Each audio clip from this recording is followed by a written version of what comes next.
कामदेव पर विजय प्राप्त कर गए हो। शिवजी ने कहा याद रखना नारद, ये बात तुमने मुझसे कह दी है, पर ये बात जाकर के नारायण से, परमात्मा से, भगवान विष्णु से मत बोलना। नारद जी के तो मन में वही चल रही है कि आज सब हार गए, मैं जीत गया, इसलिए ये सब मना कर रहे हैं। पर गए और जाकर के जब बैकुंठ में पहुंचे ना, नारायण ने देखा नारद जी आ रहे हैं। परमात्मा नारद जी को देख करके खड़े हो गए। भगवान ने कहा अरे नारद आओ आओ बैठो विराजो। परमात्मा सब जानता है साहब, आओ नारद बैठो विराजो। और जब नारद जी को बिठाया ना, नारद जी ने पूछा प्रभु आप जानते हो आज क्या हुआ?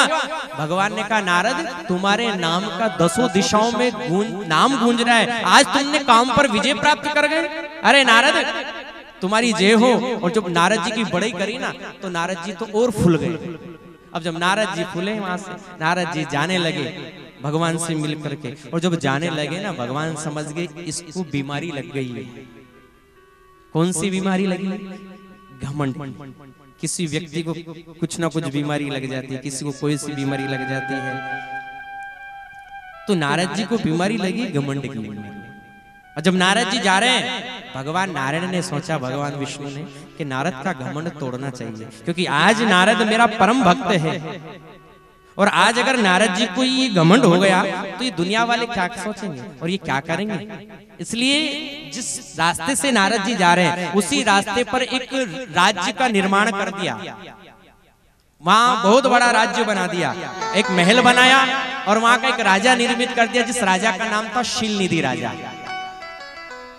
और शीलनिधि उस राजा की एक लड़की थी जिसका नाम था विश्व मोहिनी। नारद जी महाराज जा रहे हैं और जंगल के रास्ते से निकलते जा रहे थे। नारद जी की दृष्टि उस महल पर, उस राज्य पर पड़ी। और जब नारद जी की दृष्टि पड़ी ना, नारद जी ने सोचा है भगवान मैं सब दूर घूम चुका हूं, पर ये राज्य अभी तक नहीं देखा, ये किस राजा का राज्य है? चलो आज चलना चाहिए इस राज्य में। नारद जी पहुंचे और शीलनिधि राजा ने देखा नारद जी आ रहे हैं, स्वागत किया, प्रणाम किया, रत्न जड़ित सिंहासन पर बिठा दिया। नारद जी को बैठो बैठो गुरुदेव बैठो विराजो।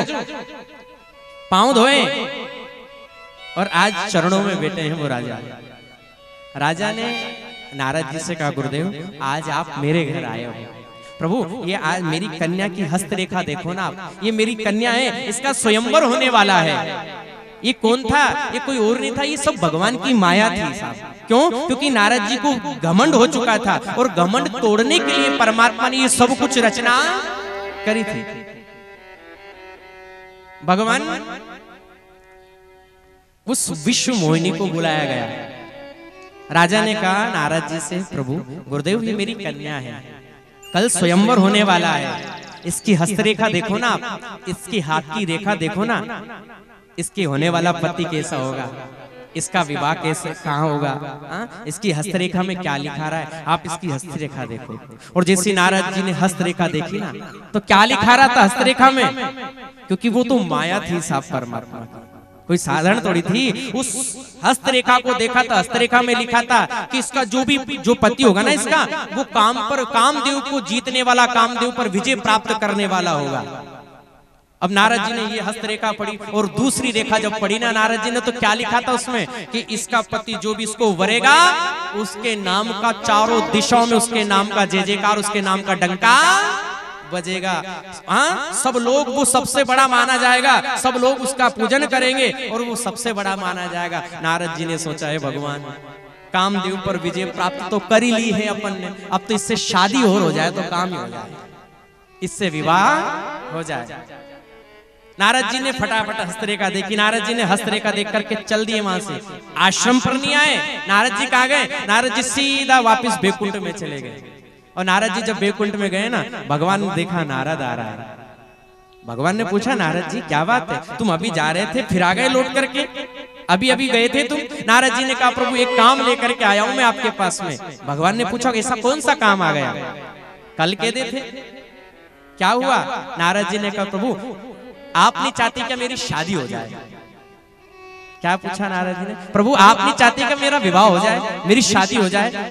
भगवान ने कहा नारद मैं तो चाहता हूं तेरा भी घर बस जाए भैया, तेरा भी विवाह हो जाए, तेरी शादी हो जाए। क्या बात है नारद। नारद जी ने कहा प्रभु मैं अभी अभी जा रहा था, जंगल में बहुत बड़ा राज्य है और उस राजा की एक लड़की जिसका नाम है विश्व मोहिनी, उसकी हस्तरेखा में लिखा रहा कि उसका पति जो होगा कामदेव पर विजय प्राप्त करने वाला होगा। तो प्रभु कामदेव पर विजय प्राप्त तो मैंने कर लिए, बस मेरी शादी उससे हो जाए। भगवान ने कहा भैया शादी कर लो, क्या बात है, तुझे क्या चाहिए। नारद जी ने कहा प्रभु मुझे और कुछ नहीं चाहिए, बस एक दिन के लिए आपका रूप मुझे उधार दे दो। क्या दे दो? आपका जो रूप है ना, आपका रूप मुझे एक दिन के लिए दे दो। भगवान ने सोचा ये लो, कपड़े उधार लेते देखा है, सामान उधार लेते देखा है, भाई आज तो ये रूप ही मांग रहा है। नारद जी ने कहा क्यों? एक दिन आपका रूप दे दो। क्यों? क्योंकि परमात्मा का रूप जो है ना, परमात्मा इतने सुंदर है साहब, इतने सुंदर है। नारद जी जानते हैं कि परमात्मा इतने सुंदर है कि वो माया, वो विश्व मोहिनी मेरे गले में ही माला डाल देंगे। कितने सुंदर है।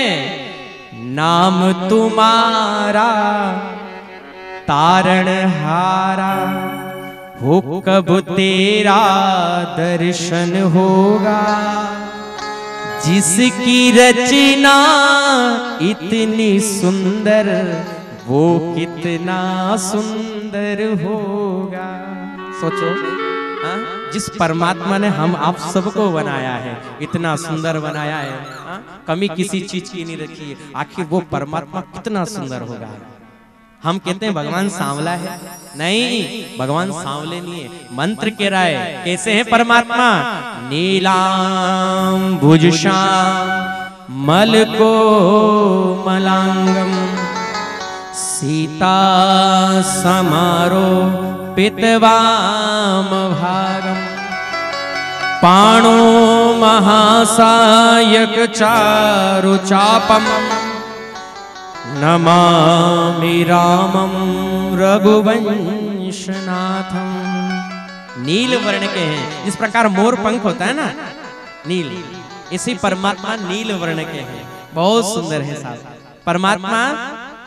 कितना सुंदर है, शास्त्र कह रहा है, क्योंकि परमात्मा ने हमको इतना सुंदर बनाया, कमी किसी चीज की रखी क्या? गुरु जी कथा कर रहे थे, एक भक्त ने कहा भैया गुरुदेव, परमात्मा ने हम सबको अच्छा बनाया है, बनाया अच्छा है, पर परमात्मा ने जो कान के पीछे जो चमड़ी है ना, ये वैसे ही दे दी। भाई सुनने के लिए गड्डी काफी थी, ये चमड़ी क्यों दी? एक ने पूछा कि परमात्मा ने सब कुछ अच्छा बनाया है, किससे बनाया ये शरीर? ये 5 तत्व से बना हुआ है। क्षिति जल पावक गगन समीरा, पंच तत्व ते रचई शरीरा। ये 5 चीजों से मिलकर के बना हुआ है। उन्होंने पूछा प्रभु परमात्मा ने अच्छा बनाया है, पर ये थोड़ी सी मिट्टी ज्यादा लगा दी, कान के पीछे जो चमड़ी है ना, वे वैसे ही दे दी फालतू ही। अरे सुनने के लिए गड्डी काफी थे। गुरुजी जानकार थे, गुरुजी ने कहा भैया परमात्मा जो देता है ना, वो बड़ी सोच समझ करके देता है। क्यों? क्योंकि वो परमात्मा जानता है कि जैसे कलयुग आएगा, और जब कलयुग आएगा ना तो तुम्हारे पाप इतने बढ़ जाएंगे कि कोरोना नाम की बीमारी चलेगी। अब वो कोरोना बीमारी चलेगी तो वो मास्क लगेगा। अब ये चमड़ी नहीं होती तो मास्क कहाँ लगा लेते भाई। समय आएगा, और समय जब आएगा ना तो सबको चश्मे की जरूरत पड़ेगी। अब सोचो अगर ये चमड़ी नहीं होती तो डंडियां कहाँ रख लेते अपन, कीले ठोकनी पड़ती। क्योंकि परमात्मा ने जो भी दिया है बड़े सोच समझ करके दिया है। नारद जी कह रहे प्रभु आप नहीं जाते हो कि मेरा विवाह हो जाए। भगवान ने कहा भैया मैं तो चाहता हूँ। नारद जी ने कहा प्रभु एक दिन के लिए आपका रूप मुझे दे दो। नारद जी ने जैसे रूप मांगा ना, भगवान ने कहा ठीक है नारद कल आना और मेरा स्वरूप लेकर के वापिस चले जाना। नारद जी गए, रात भर नींद नहीं आ रही। नारद जी सोच रहे कल विवाह हो जाएगा मेरा। प्रातः काल सुबह पूजन पाठ से फ्री होकर के नारद जी आए, और आकर के नारद जी ने भगवान से कहा प्रभु आपका रूप दे दो मुझे। और जब रूप मांगा ना तो भगवान ने स्वरूप कैसा बनाया, गले से नीचे नीचे का परमात्मा ने अपना स्वरूप रूप दे दिया। और जब रूप दिया ना गले से नीचे नीचे का, और नारद जी का जो मुंह था ना वो बंदर का बना दिया। किसका बनाया? गले से नीचे नीचे का। नारद जी को घमंड तोड़ना था वहां पर। ये सब परमात्मा की सब कथा यहाँ भी आती है। अगर इसी कथा में अगर चले ना तो परमात्मा का जन्म किस कारण से हुआ है? राम जन्म का, कृष्ण जन्म का एक कारण नहीं है। रामायण कह रही राम जन्म के हेतु अनेका, कई कारण है परमात्मा के जन्म लेने का। फिर भी एक कारण की ओर हम चल रहे हैं। नारद जी महाराज को रूप दिया, गले से नीचे नीचे का नील वर्ण का कर दिया, मुंह बंदर का बना दिया। अब नारद जी ने कोई आईने में कांच में तो देखा नहीं था, नारद जी ने तो अपना हाथ देखे, नारद जी ने कि हो गया काम, चलो चलना चाहिए। नारद जी आए और आकर कहा जहाँ स्वयंवर चल रहा था, सबसे पहले आगे की कुर्सी पे जाकर के नारद जी बैठ गए। और जब नारद जी आगे की कुर्सी पर बैठे, नारद जी ने कहा सबसे पहले मैं बैठ जाता हूँ, वो माया आएगी, वो विश्व मोहिनी, और वो मेरे गले में माला डालेगी, जहाँ का जहाँ विवाह हो जाएगा। वो परमात्मा भी रूप बदल के आया था और आखिरी में आकर के बैठा था। वो विश्व मोहिनी जब माला लेकर गई ना, तो सबसे पहले क्या देखा, नारद जी बैठे हैं। और नारद जी को पहचान नहीं पाई सबसे पहले, क्योंकि रूप बंदर का है ना। और उसी स्वयंवर में शिव जी के 2 गण भी आए थे। वो शिव जी के गण पीछे बैठे थे नारद जी के, वो दोनों शिव के गण बातें कर रहे हैं। भैया आज ऐसा लगता है वो कि वो विश्व मोहिनी जो आ रही है ना, वो आज अपने आगे जो बैठे, और उनके आगे बैठे थे नारद जी। भैया अपने आगे जो बैठा है ना, उसके गले में माला डालेगी। अब जैसे नारद जी ने अपनी बड़ी सुनी तो नारद जी और फूल गए कि आज हो गया विवाह अपना तय। अब जैसे वो माला लेकर उसने देखा नारद जी का चेहरा कि भैया ये तो बंदर है, मेरे स्वयंवर में बंदर भी आया है। बंदर को देख करके अपना रूप वो लाइन बदल दी। और जब लाइन बदली ना, सामने वाली लाइन में चली गई। नारद जी ने सोचा इसने मुझे नहीं देखा होगा। अब नारद जी ने अपनी कुर्सी को उठाया और कुर्सी उठा करके फिर सामने वाली लाइन में चले गए। फिर वो नारद जी को देखती है, बंदर जी यहाँ भी आ गया, फिर वो लाइन बदल देती है। नारद जी कभी इधर जाते हैं, कभी उधर जाते हैं, कभी इधर जाते हैं। माला क्यों नहीं डाल रही है? उस आखिरी में परमात्मा बैठा था, वो माया गई और उस परमात्मा के गले में माला डाल दी, तो हो गए बोली मायापति भगवान की। कौन है माया का पति? कौन है? परमात्मा। उस माया ने जाकर के परमात्मा के गले में माला डाली। नारद जी बड़े क्रोधित थे। नारद जी ने सोचा अच्छा इसको इतना घमंड, इसने मेरे गले में माला नहीं डाली। नारद जी वहां से चले, वो शिव जी के गण भी जा रहे हैं पीछे पीछे। वो दोनों बातें करते जा रहे, जो शिव जी के गण है ना, वो बातें कर रहे, भैया बेचारे के गले में माला नहीं डाली रे। वो नारद जी को सुना करके कह रहे, अरे देखो ना उसने इनके गले में माला नहीं डाली। अब ये जब बात नारद जी ने सुनी ना, नारद जी को बड़ा दुख हुआ। नारद जी क्रोधित हो रहे। नारद जी सोच रहे अच्छा उसको इतना घमंड, उसने मेरे गले में माला नहीं डाली। पर नारद जी चलते चलते भी दोनों हंसते हंसते जा रहे थे शिव जी के गण। और चलते चलते नारद जी ने एक सरोवर, एक तालाब भरा था सरोवर पानी का। और नारद जी ने जैसे जा रहे थे किनारे से, और नारद जी ने अपनी छवि जैसे पानी में देखी ना, और जैसे छवि को पानी में देखा, और पानी में देखते ही देखा ना क्या दिखा, नारद जी का शरीर जो था ना, वो मुंह बंदर का था और शरीर नील वर्ण का था। नारद जी ने सोचा हे भगवान, अब पता चला नारद जी को कि मुझे बंदर का बनाया था। नारद जी तो और क्रोधित। नारद जी सोच रहे अगर इनको रूप नहीं देना था तो मना कर देते, पर इनने मुझे बंदर का क्यों बनाया है, आज मैं उस परमात्मा को भी श्राप दूंगा। नारद जी ने तुरंत शिव जी के जो गण थे ना, वो हंस रहे थे। नारद जी ने श्राप दिया, मूर्खों तुम मेरे रूप को देख करके हंस रहे हो, पर जाओ मैं तुम्हें श्राप देता हूँ कि तुम राक्षस बन जाओ। और राक्षस श्राप दिया, वो दोनों राक्षस बने। कौन? रावण और कुंभकर्ण। क्या बने? रावण और कुंभकर्ण। चले नारद जी। नारद सामने से मायापति, वही माया, वो विश्व मोहिनी, और वो आ रहे थे। नारद जी ने श्राप दिया देख करके कि आपने एक स्त्री के मुंह में आकर के मुझे इतना भटकाया है और बंदर का बनाया है, और जाओ मैं तुम्हें श्राप देता हूं कि इसी स्त्री के मुंह में आकर के तुम बन बन भटकोगे, और ये बन बन भटकोगे, और अंत में आपने मुझे बंदर का बनाया है, ये बंदर ही तुम्हारी सहायता करेंगे। तो साहब वही हुआ जब राम जन्म हुआ परमात्मा का, वो सीता हरण हुआ, और सीता को खोजने के लिए परमात्मा को जंगल जंगल ढूंढना पड़ा। और राम जी की सहायता किसने करी थी? उन्हीं बंदरों ने, क्योंकि कहा था ना नारद जी ने, आपने मुझे बंदर का बनाया, ये बंदर ही तुम्हारी सहायता करेगा। और आज जब घमंड तोड़ा ना, परमात्मा ने भगवान नारद जी से कहा, नारद जाओ और अपने पिता श्री से ब्रह्मा से जाकर के शिव कथा का आनंद सुनो। और आज वो कथा वहीं से चली थी। शिव पुराण क्यों सुनाई गई? तो नारद जी आए और बैठे हैं, ब्रह्मा जी कथा का रसस्वादन करवा रहे हैं। जय जयकार हो रही है। जप हो जाए शंकर सतनामा,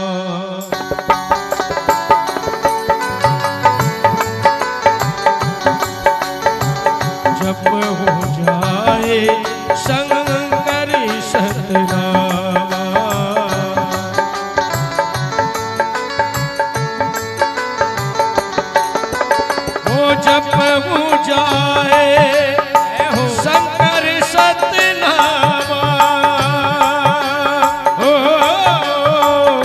तासे हो उतारी तुम्हारा राम सिया राम जय जय राम सिया राम जय जय राम।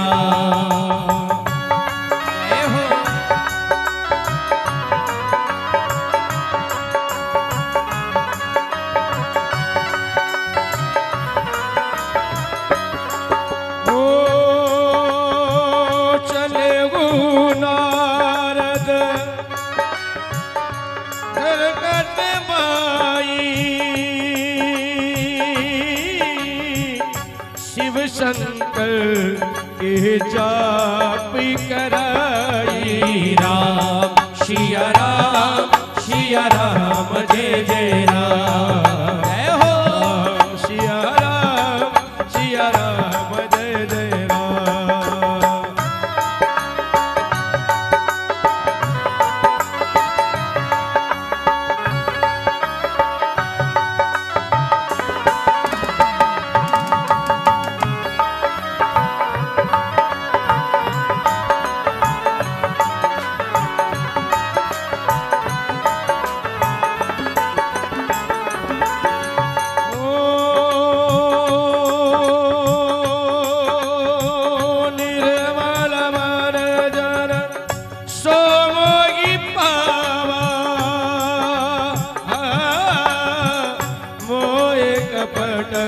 चल छी दृढ़ भावा राम सिया राम जय जय राम। राम सिया राम जय। बोले शिव शंकर भगवान की जय। जी के पास आकर के कथा का रस स्वादन करवा रहे हैं। ब्रह्मा जी कथा सुना रहे हैं भैया। कल की कथा में हम आप सभी ने सृष्टि की वर्णन की कथा सुनी। महाराज आकुति देहोती प्रसूति का विवाह राजा दक्ष के साथ में हुआ। राजा दक्ष के 60 लड़कियां हुई और 60 में से 27 का विवाह चंद्रमा के साथ में करवाया, 10 का विवाह धर्म के साथ में करवाया और एक जो थी ना माता सती वो शिव जी के घर थी कैलाश पर्वत पर।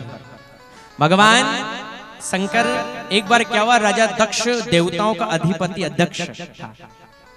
एक बार धर्म की स्थापना के लिए राजा दक्ष ने सब देवताओं को अपने नगर में बुलवाया और जब नगर में बुलवाया ना सब देवता आ गए। ब्रह्मा विष्णु महेश इंद्र लोकपाल दशदिक्पाल सब आए। उस समय सब देवता इकट्ठे हो गए राजा दक्ष की नगरी में। उस समय दक्ष नहीं आया था, सब देवता इकट्ठे हैं और दक्ष अपनी सभा सदस्यों के साथ में सेना के साथ में जब आया ना मंत्री के साथ में, तो आता राजा दक्ष को आता देख करके जितने देवता थे ना वो सब राजा दक्ष को देख करके खड़े हो गए, पर 3 देवता खड़े नहीं हो गए। कौन कौन? ब्रह्मा विष्णु और महेश सब खड़े पर 3 देवता खड़े नहीं हुए। और जब तीनों खड़े नहीं हुए ना, राजा दक्ष ने ब्रह्मा की तरफ देखा और ब्रह्मा की तरफ देख करके राजा दक्ष ने सोचा मेरे आने पर सब देवता खड़े हैं पर ये 3 नहीं खड़े हैं। ब्रह्मा की तरफ देखा, कोई बात नहीं, सृष्टि की रचना करने वाले हैं, ये वृद्ध हैं, ये बेटे हैं, कोई बात नहीं। विष्णु जी की तरफ देखा, ये पालन पोषण करने वाले हैं, पर जैसे शिव की तरफ देखा तो राजा दक्ष ने सोचा ये तो मेरा दामाद है ना। ये कौन है? ये तो मेरा दामाद है, क्योंकि राजा दक्ष की लड़की जो थी ना सती वो शंकर जी से ब्याह दी गई थी, इसलिए इनका रिश्ता क्या हुआ? ससुर दामाद। राजा दक्ष ने सोचा ये तो मेरा दामाद है और मेरे सम्मान में ये खड़ा नहीं हुआ। राजा दक्ष क्रोधित होने लगा और अनाप शनाप शब्द जो भी मुंह से निकला शिव जी को गालियां देने लगा। भगवान शंकर चुपचाप बैठे हैं। राजा दक्ष सोच रहे, कह रहा है कि ये मेरी नगरी, ये मेरा राज्य और मेरे राज्य में तुम खड़े नहीं हुए, मेरा मेरा मेरा कर रहा था। तो शिव नहीं बोले, क्योंकि भगवान भोला भंडारी है, बड़े सीधे हैं। शिव जी के पास में नंदी खड़ा था, नंदी ने सोचा ये शिव जी नहीं बोल रहे, भगवान भोलेनाथ कुछ नहीं कह रहे और इसका मतलब ये थोड़ी ये बोला जाए। शिवजी नहीं बोले पर नंदी बोल उठा। नंदी ने कहा राजा तू ज्यादा मेमे कर रहा है, पर राजा जा, मैं तुझे श्राप देता हूं कि एक दिन तुझे बकरे का सिर जरूर लगेगा। ये कह रहा था मेरा मेरा मेरा, पर याद रखना मेरा मेरा कभी मत करना। यहाँ अपना कोई नहीं है, यहाँ अपना कुछ भी नहीं है।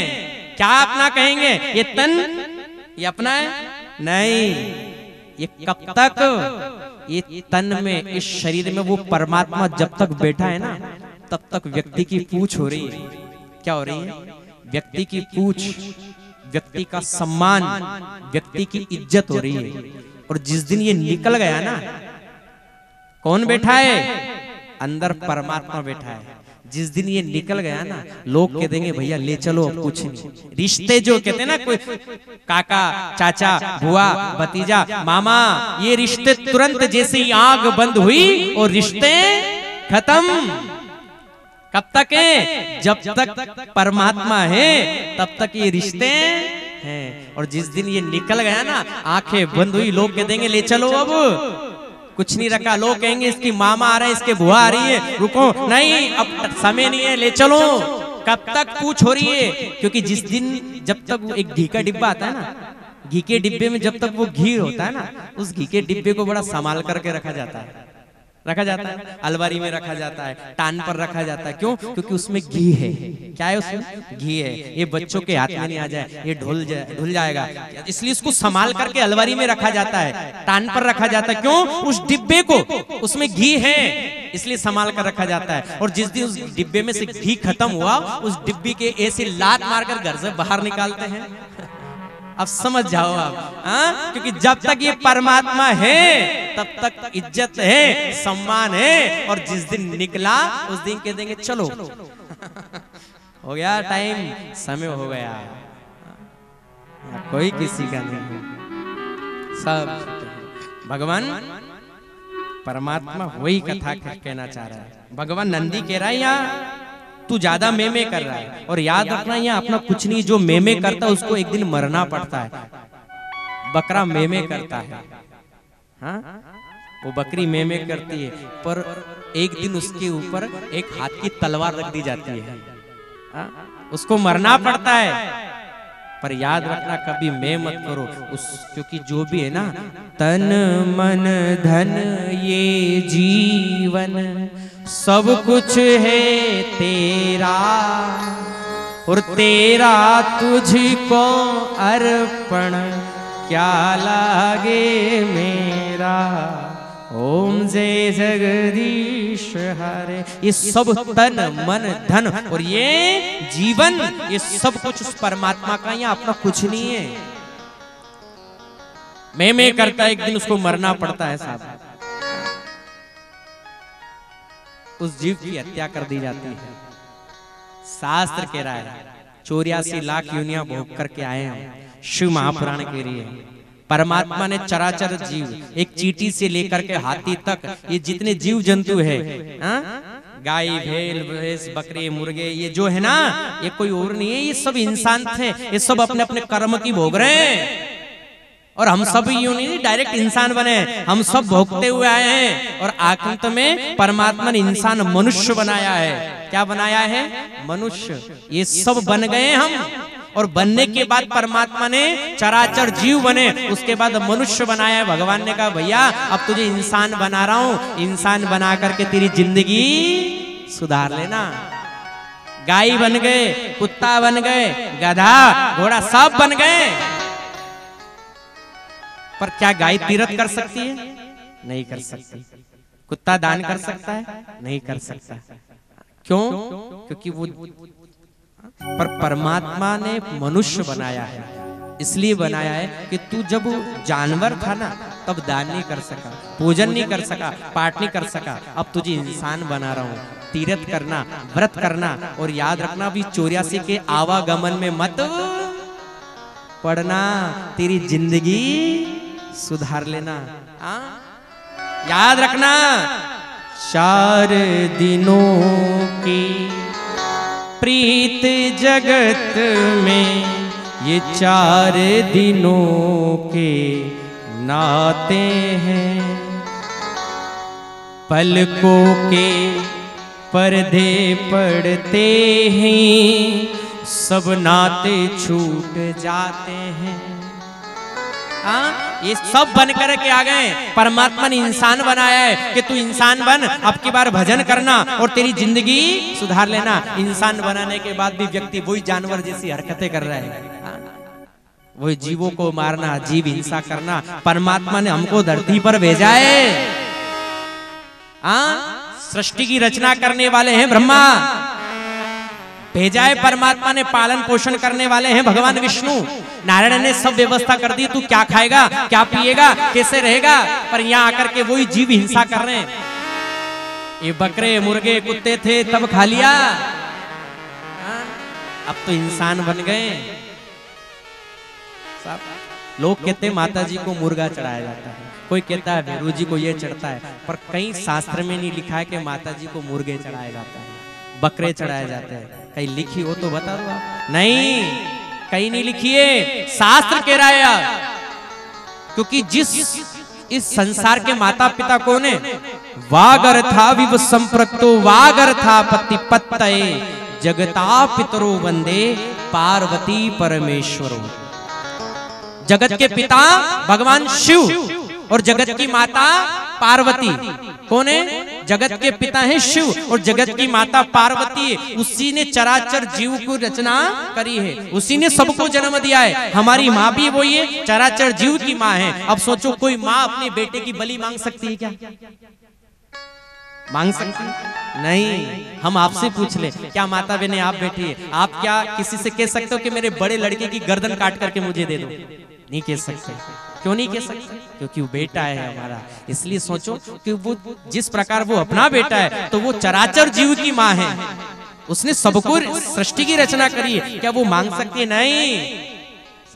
ये तो खाने वाले की जीवान मारी है। लोग माता जी को बदनाम कर रहे हैं, किसी को बदनाम कर रहे हैं, पर परमात्मा कभी नहीं मांगता है, वो माँ कभी नहीं मांगती है।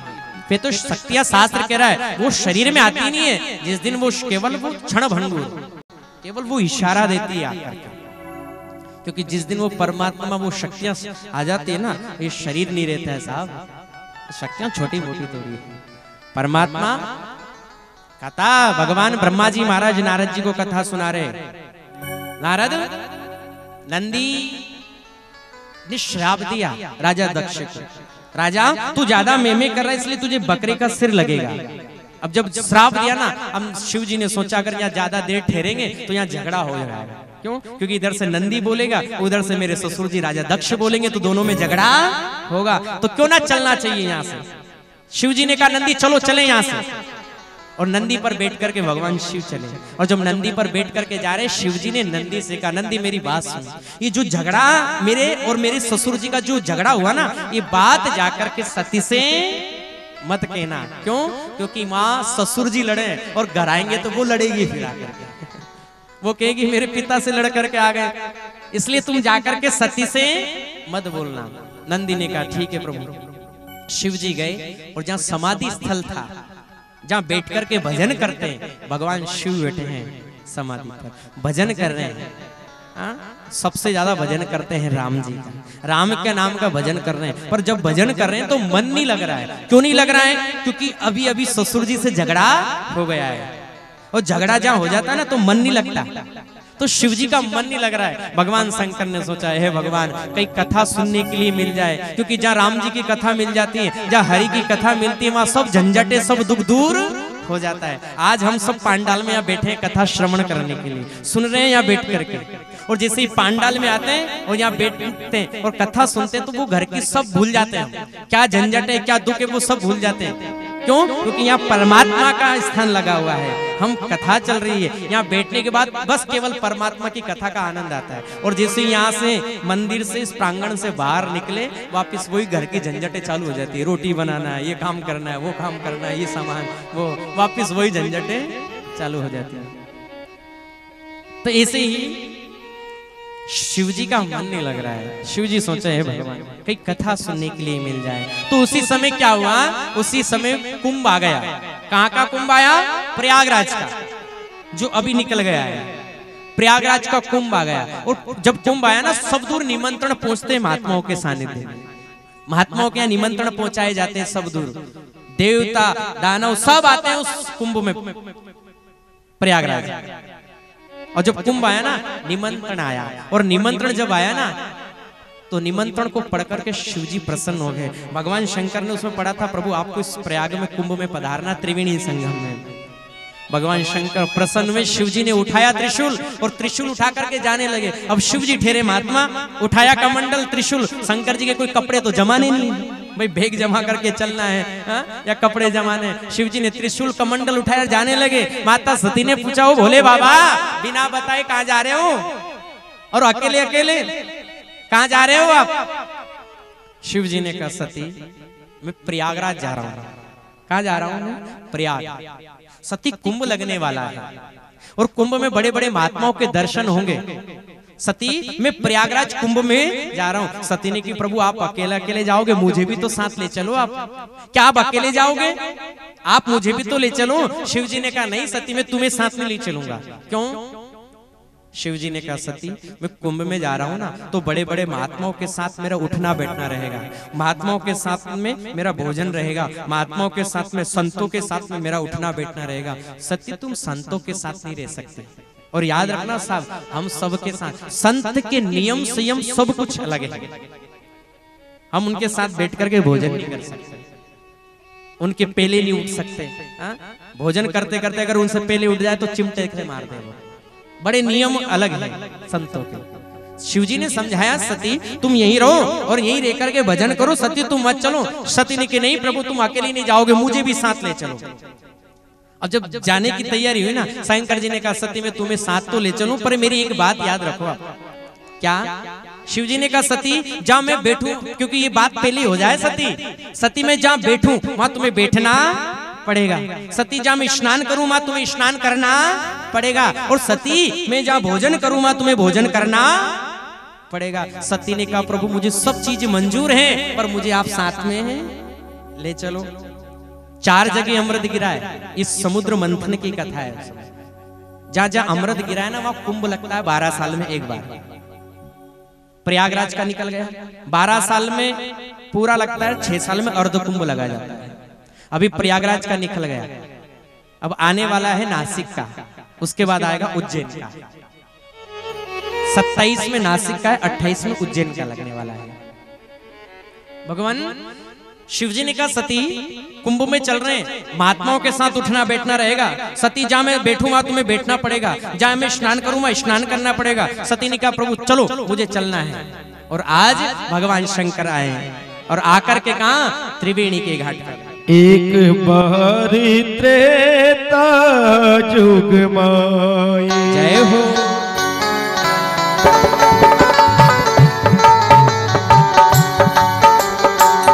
एक बार त्रेता जुग माई, एक बार त्रेता युग माही, शंभु गए कुंभदीरी सिपाही।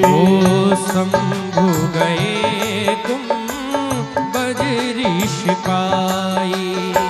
ओ संगी सती जग जननी भवानी, संगी सती जग जननी भवानी, पूजे ऋषि अखिलेश्वर ज्ञानी।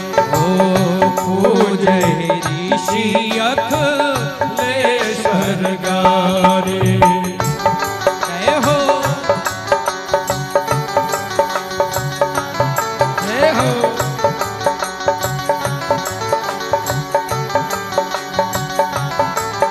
ओ राम कथा मुनि परजी बखानी, ओ सुनी बगे सपरम सुख मानी। राम सिया राम जय जय राम, राम सिया राम जय जय राम।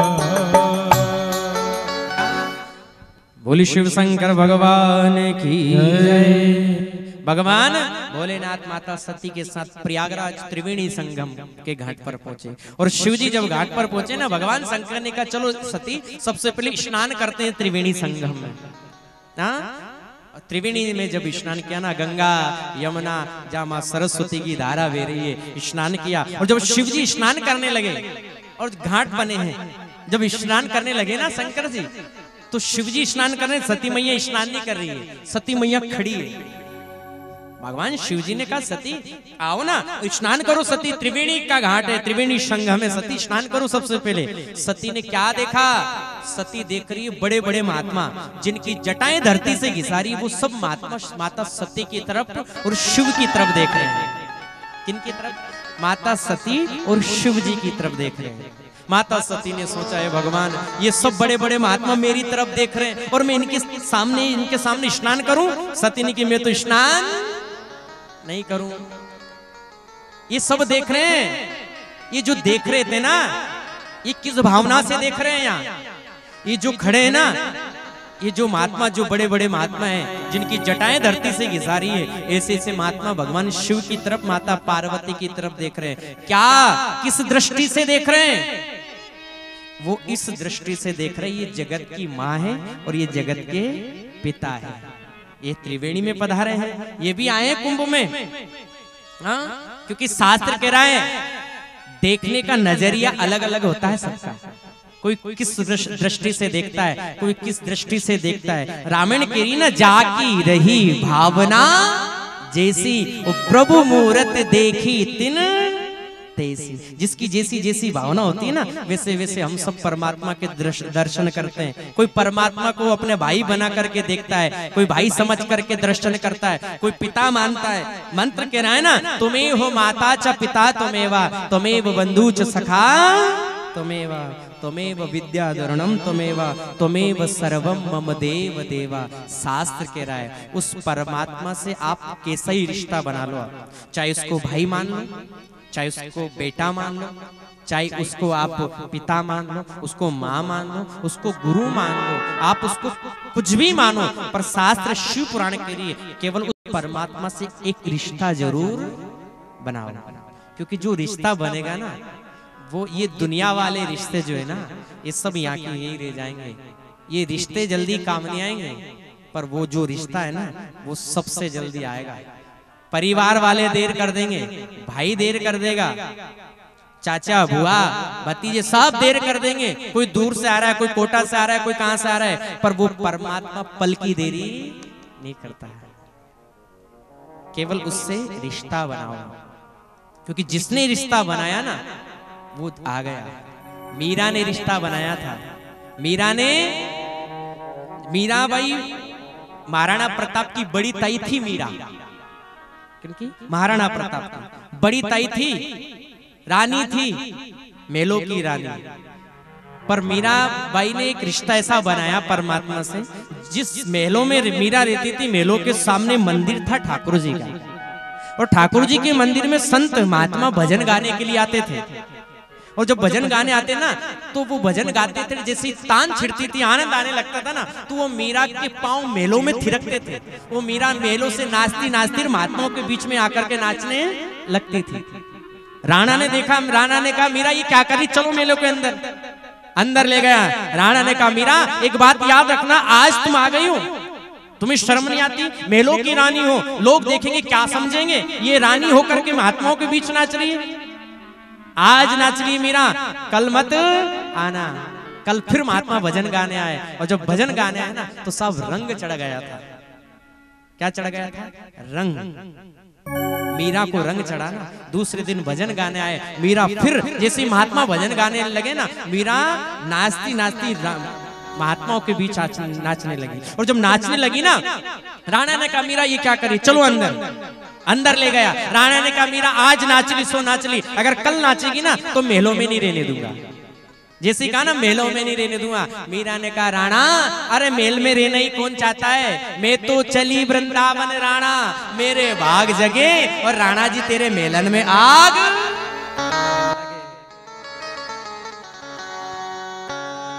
मेरो वृंदावन ससुराली संभाल राणा तेरी नगरी। वृंदावन ससुराल संभाल राणा तेरी नगरी। हो ताली की सेवा भाव से राधे राधे। और देखिए मीरा, वो मीराबाई महलों की रानी थी और संतों के बीच में आकर के नाचने लगी। महलों में थी क्यों? उसको रंग, उसको भक्ति का रंग चढ़ गया। और आप ऐसे बैठे हो जाने के लिए, ऐसे थोड़ी बैठना है, सभी भाव से प्रेम से मीरा बन करके नाचते हुए जाए हो। तेरी नगरी रे राणा तेरी नगरी, तेरी नगरी रे राणा तेरी नगरी, तेरी नगरी रे तेरी नगरी, तेरी नगरी रे तेरी नगरी। हो मेरो जय हो। वृंदावन ससुराल संभाल राणा तेरी नगरी। मेरो वृंदावन ससुराल संभाल राणा तेरी नगरी। जय हो। हरि बोल।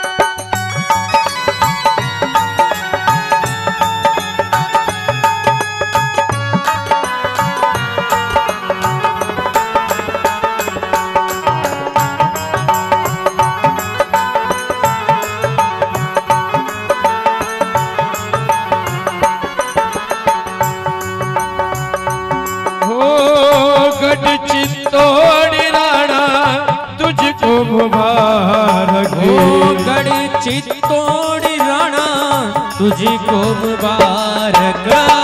मेरे लिए ये हानिकारक हो मेरे लिए ये हानिकारक। मुझे नहीं भावे हो मुझे नहीं भावे तेरो घर बार संभाल राणा तेरी नगरी।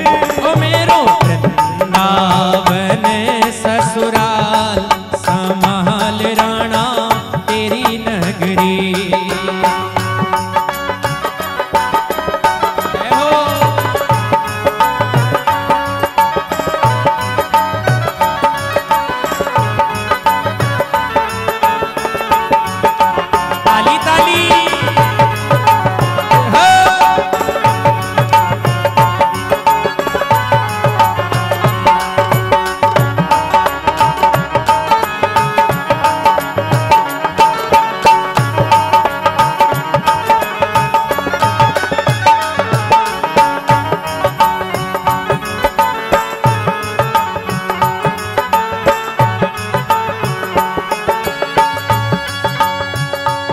चित्तौड़ राणा छोड़ के मैं जाऊंगी। गढ़ चित्तौड़ राणा छोड़ के जाऊंगी। ओ गढ़ चित्तौड़ राणा छोड़ के मैं जाऊंगी। गढ़ चित्तौड़ राणा छोड़ के जाऊंगी।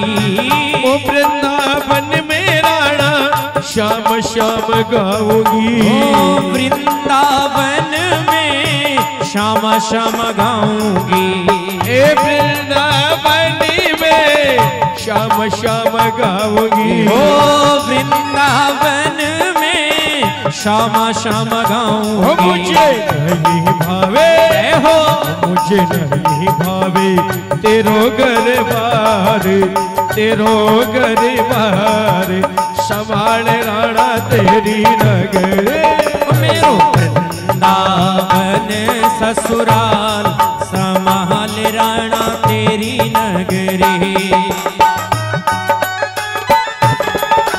जय हो।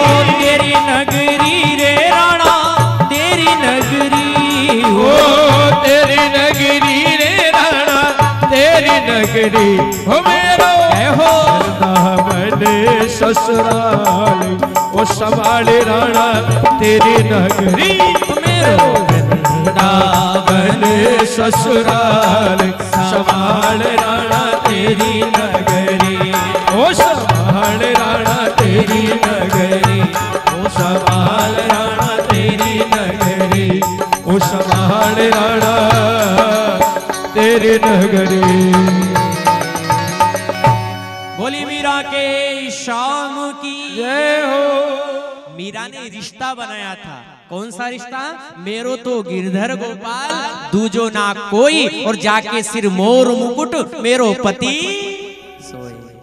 रिश्ता बनाया था, कथा वहीं से चली। परमात्मा से एक रिश्ता बनाओ आप, चाहे कैसा ही रिश्ता बना लो। मीरा ने बनाया, ध्रुव ने, प्रहलाद ने, रस खान जी महाराज ने, सबने रिश्ता बनाया है महाराज।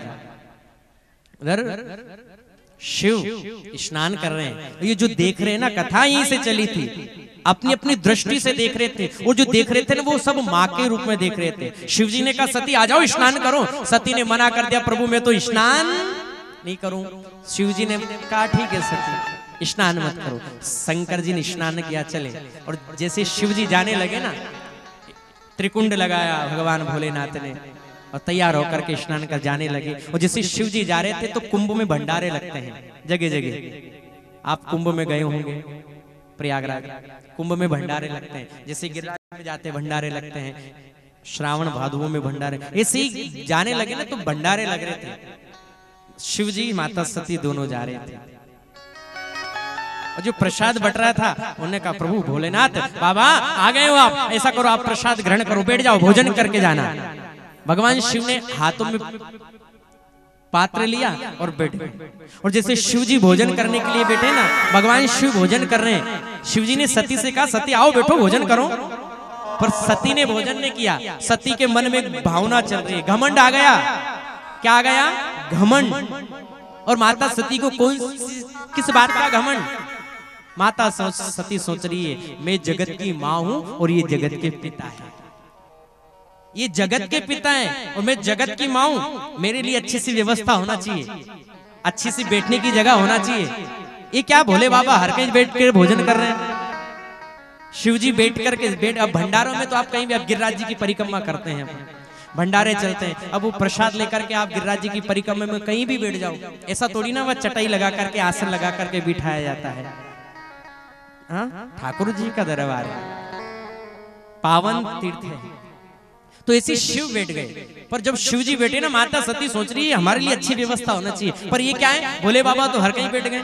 माता सती सोच रही हो सकता है भोले बाबा ने सुबह सुबह थोड़ी भांग ज्यादा पी ली हो, भाई शिव जी को विजन धनु को प्रतिदिनों बिसल्यो बाण बाण, हो सकता है थोड़ी भांग धतूरा ज्यादा पी लिया हो, हर कहीं बैठ गए। शिव जी ने कहा सती बैठो भोजन करो, सती ने कहा नहीं प्रभु आप ही करो भोजन, हम तो नहीं करें। भगवान शिव जी ने भोजन करा, और भोजन करने के बाद में शिव जी ने एक से पूछा भैया स्नान हो गया है, भोजन हो गया है, अब यहाँ कहीं राम कथा चल रही हो तो राम कथा सुनने की बड़ी इच्छा है। क्या सुनने की इच्छा है? राम कथा। कहीं एक कथा चल रही हो ना, ये कब की कथा चल रही है? ये एक रामचरित्र मानस के लिए तुलसीदास जी बाबा कह रहे हैं, एक बार त्रेतायुग माई और शंभु गए कुंभज ऋषि पाई। ये एक बार की त्रेतायुग की कथा है। ये पूछा कई कथा चल रही है, एक ने कहा गुरुदेव वहां जाओ और कुंभज ऋषि अगस्त ऋषि के आश्रम पर राम कथा का गुणगान हो रहा है, आप वहां पधारो। शिव जी ने कहा चलो सती चलते हैं राम कथा सुनने के लिए। अगस्त ऋषि ने सुना कि मेरे कुटिया में मेरे आश्रम पर आज भोले बाबा चल करके आ रहे हैं, रंगोली बनाई, दीपक चला दिया, आरती की थाली लेकर के खड़े हैं। क्यों? भगवान शिव आ रहे हैं, आश्रम के दरवाजे पर खड़े हैं। अतिथि देव भव, कोई अतिथि जब आता है ना वो देवता के रूप में आता है। वो क्यों? वो परमात्मा ना जाने किस रूप पर वो दयानिधि रीझ जाते हैं, वो पता नहीं किस रूप में आकर के, क्योंकि परमात्मा आता जरूर है। गीता में कहा है परमात्मा ने 7 दिन बनाए परमात्मा ने। कितने दिन बनाए? 7 दिन।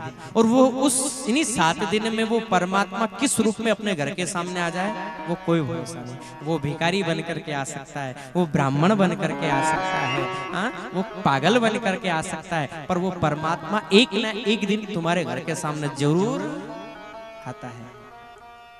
शिव पुराण कह रही है हमारे घर के सामने अगर कोई आ जाए ना तो वो खाली हाथ नहीं जाना चाहिए। हो सकता है वो परमात्मा किस रूप में आ जाए। भगवान अगस्त ऋषि थाली लेकर के खड़े हैं। आज भोले बाबा आ रहे हैं, तिलक लगाया और आरती उतारी। कर्पूर घोरम करुणावतारम संसार सारम भुजगेन्द्रहारम सदा वसंतम हृदयारविंदे भवम भवानी सहितम नमामि। आरती उतारी और आरती उतारने के बाद भगवान शिव के चरणों में प्रणाम किया। भोले बाबा चलो प्रवेश करो मेरे आश्रम पर, मेरी कुटिया में आप पधारो। और जैसे आए ना, शिव जी किसके साथ में आ रहे हैं? शिव जी के साथ कौन है? माता सती। और जब माता सती को लेकर के आ रहे हैं तो संसार सागर में भांति भांति के लोग रोते हैं, है ना। कबीरा इस संसार में भांति भांति के लोग, सबसे हिली मिली चलियो नदी नाव संजोग। और जब शिव जी आ रहे थे तो एक व्यक्ति ने पूछा, भैया ये शिव जी तो सब जानते हैं भगवान भोलेनाथ है, जो शिव के साथ आ रहे हैं ये कौन है? जो माता सती आ रही थी ना, ये पूछा सती को देख करके कि शिव जी को जानते पर शिव जी के साथ जो आ रही है कौन है, इनका परिचय दो हमें। जैसे हम कहीं जा रहे हैं और अपने गाड़ी में कोई माता बहने बैठी और जाते जाते कोई पहचान का व्यक्ति मिल जाए, वो पूछता है ना क्यों भैया कहाँ जा रहे हो, हम पता बताते हैं वहां जा रहे हैं। वो पूछता है कि आपके साथ ये बैठे ये कौन है। अब पत्नी हो तो वो रिश्ता बताते हैं, माँ हो तो वो रिश्ता बताते हैं, चाहे जो भी हो तो वो रिश्ता बताते हैं। तो ऐसे शिव आ रहे हैं, शिव के साथ में सती मैया आ रही है। पूछा ये कौन है? उनने कहा भैया तो इनको नहीं जानता। लेकिन नहीं जानता कौन है ये? तुलसीदास जी रामचरितमानस में चौपाई लिखते हैं, ये जो आ रही है ना ये कोई साधारण नहीं है। ये कौन है? ओ संगी सती जग जननी भवानी, ओ पूजे ऋषि अगले सरज्ञानी। राम सिया राम जय जय राम, सिया राम जय जय राम। कौन ये जो आ रही है कौन है? तो तुलसीदास जी रामचरित की मानस की एक लाइन लिखी है, ये जो आ रही है कोई साधारण नहीं है।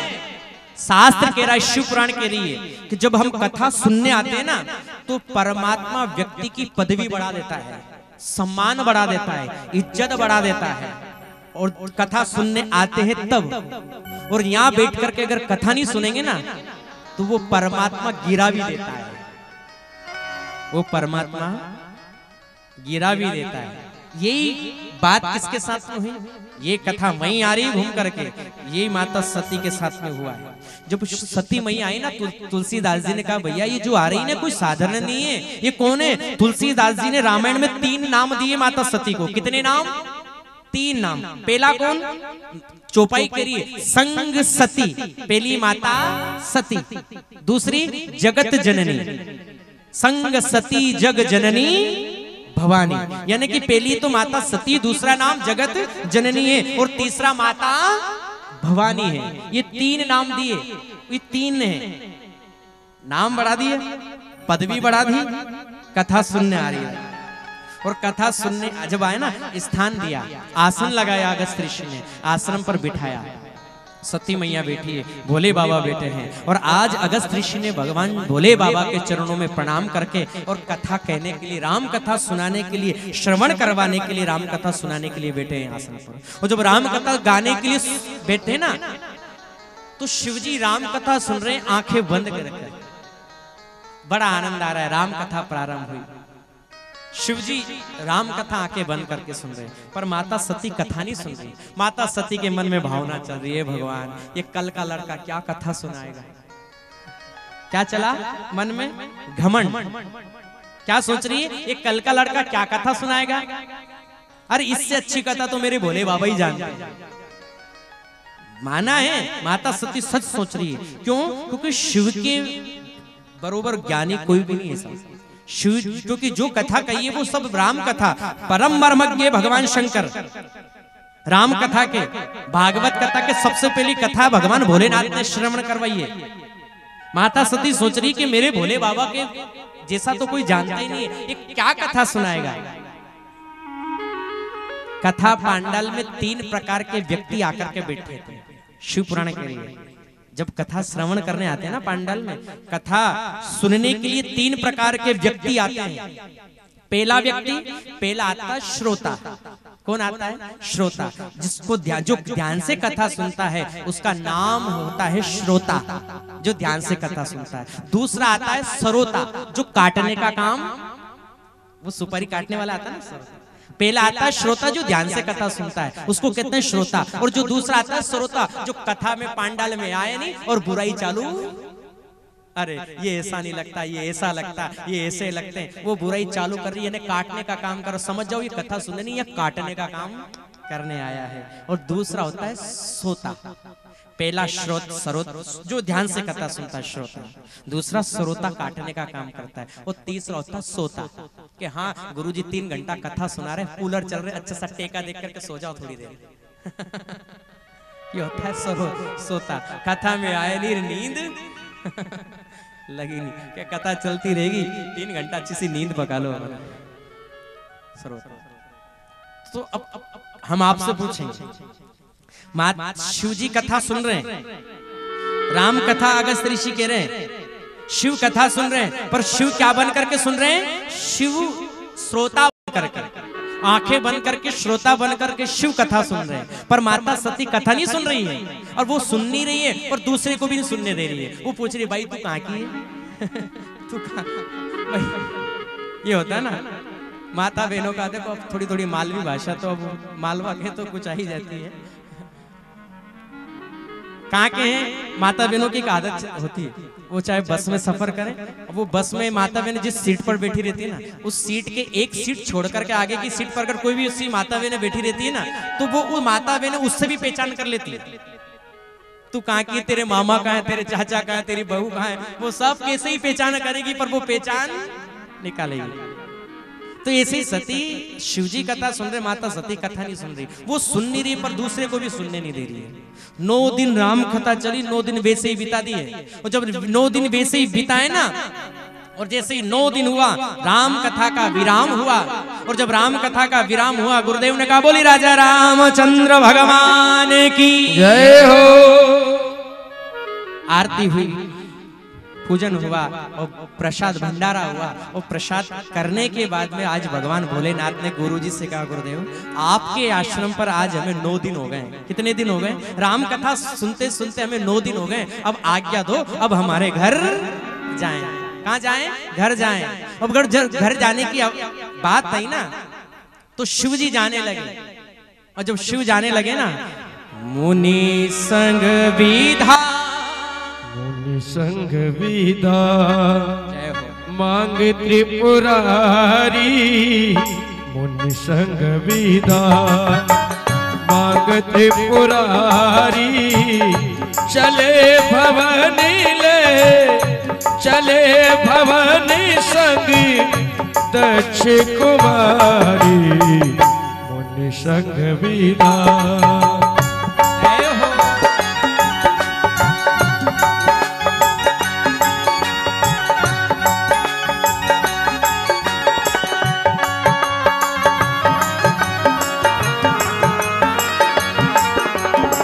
कहते सुनते रघुपति गुण गाथा, कहते सुनते रघुपति गुण गाथा।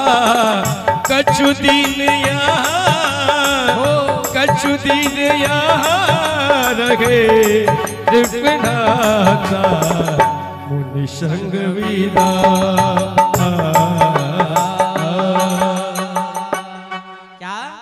आज विदा मांगी, गुरुदेव अब 9 दिन व्यतीत हो चुके हैं, अब हम जाएं, आज्ञा दो। अब जब जाने लगे ना, अब कथा का यहीं से मोड़ आ जाता है। जब माता सती आई थी ना, तो तुलसीदास जी ने क्या लिखा था, कितने नाम दिए थे? 3 नाम। कितने थे? जगत जननी, माता सती और माँ भवानी, ये 3 नाम थे। पर जब जाने लगे ना, कथा नहीं सुनी, 9 दिन बातें करिए, पर जाने लगे ना तो तुलसीदास जी ने रावण की चौपाई बदल दी। एक ने पूछा भैया, फिर पूछ लिया, जब आई थी ना तब पूछा था, अब जा रहे हैं तब पूछा, भैया ये शिव जी को जानते हैं, पर शिव के साथ जो जा रही है कौन है? उनने कहा भैया ये कोई और नहीं है, पता है तुम्हें कौन है? क्या चौपाई लिखी? मुनि संग विधा मांग त्रिपुरारी, चले हूँ संग ले दक्ष कुमारी। कौन? ये जो जा रही है ना कोई और नहीं है, ये कौन है? वो जो घमंडी राजा ना दक्ष, उसकी घमंडी छोरी जा रही है। नाम हम सब हटा दिए, ये कौन है? वो घमंडी राजा है ना, उसकी घमंडी गिराया। सोचो।